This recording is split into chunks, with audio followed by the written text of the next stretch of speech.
In the deep, forgotten corners of the Balkans, where the forests grow so thick that they seem to swallow the light, there is a story that has been told for generations. It is not remembered as history, nor preserved as fact, but carried forward as something older than both, a warning whispered from mouth to mouth, a tale that has survived because it feels true even when no one can prove it. They call it the Bauk. No one can agree on what the Bauk truly is. Some insist it is a creature, others claim it is a memory, and a few believe it is nothing more than fear itself, given shape and taught how to walk. Yet in every version of the tale, one detail remains constant.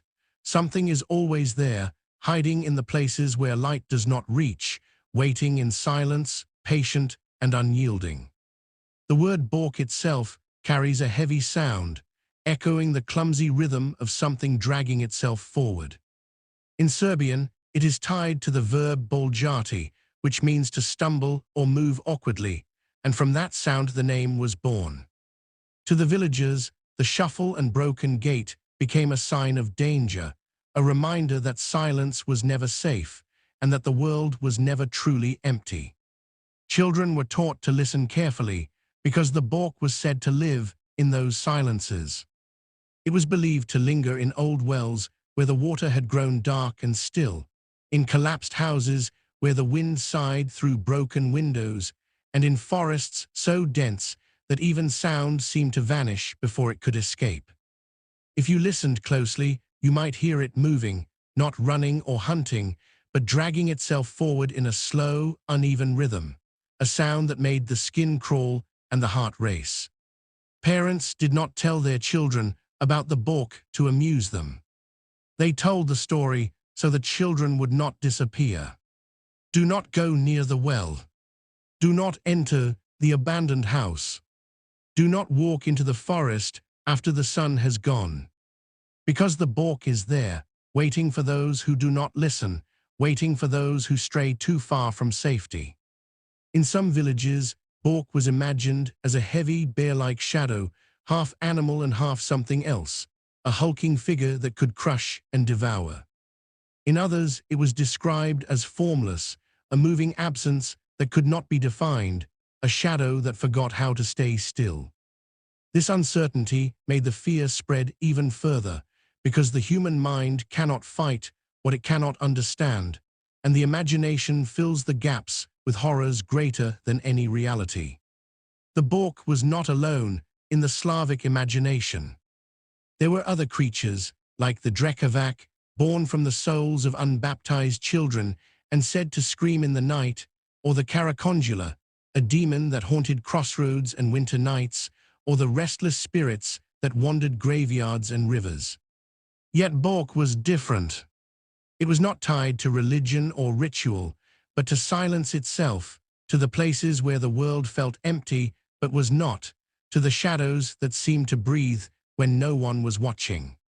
If you look far enough back in time, another explanation appears. Before the forests grew quiet and tame, bears roamed freely across these lands.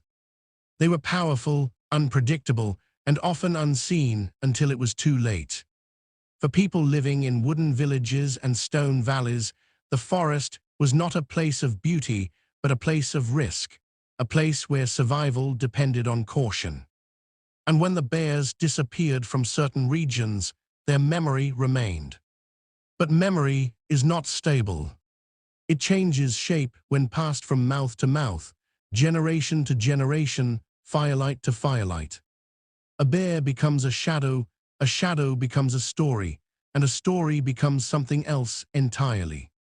The Bauk may have been that transformation, a natural fear reshaped into something larger than the world that created it. The Bauk did not remain only in forests and villages. It traveled through language itself. In Serbian translations of Tolkien, Bauk became the word for goblin. In Game of Thrones, Tyrion Lannister's nickname Imp was rendered as Bauk. In Croatian editions of Harry Potter, the Boggart, a creature that takes the shape of your worst fear, was called Bauk. Even in modern gaming culture, Bauk has appeared again, whispered in trailers and stories, reminding us that shadows from the past still linger in digital worlds and that fear adapts to every age. What makes Bauk terrifying is not its strength, but its uncertainty. No one ever agreed on what it looked like. Some described it as a large, bear-like shape, while others said it had no clear form at all, only movement and presence. That uncertainty is what makes it timeless, because the human mind cannot fight what it cannot define. And so Bauk becomes not just a creature, but a symbol, a reminder that fear itself can walk, that silence itself can be alive. Even today, when forests are brighter and houses safer, the Bauk still exists in another form. Not as a creature in the woods, but as an idea that never fully disappeared. Every culture has its Bauk, something unnamed, something imagined at the edge of vision, something that reminds us not to step too far into the unknown. And perhaps that is the real reason the story survived, not because it is true, but because it feels true in the places where fear still lives. The Bauk is not only a shadow of forests, it is also a shadow of memory. In villages where stories were passed from elders to children, Bauk became a way to explain the unexplainable. Why did someone vanish near the well? Why did a child disappear in the ruins? Why did the silence feel heavier than it should? Bauk was the answer, and in that answer, people found both fear and protection. Fear because Bauk was always near. Protection because Bauk reminded them to stay away from danger.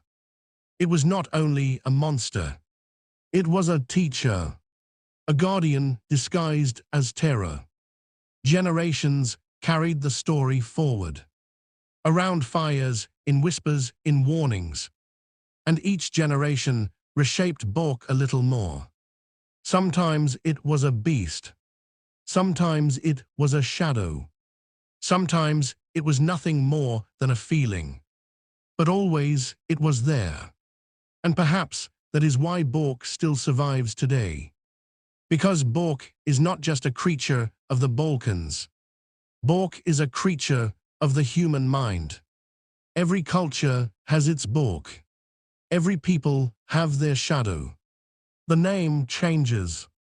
The form changes. But the purpose remains. To remind us that the world is not always safe. That silence is not always empty. That darkness is not always alone.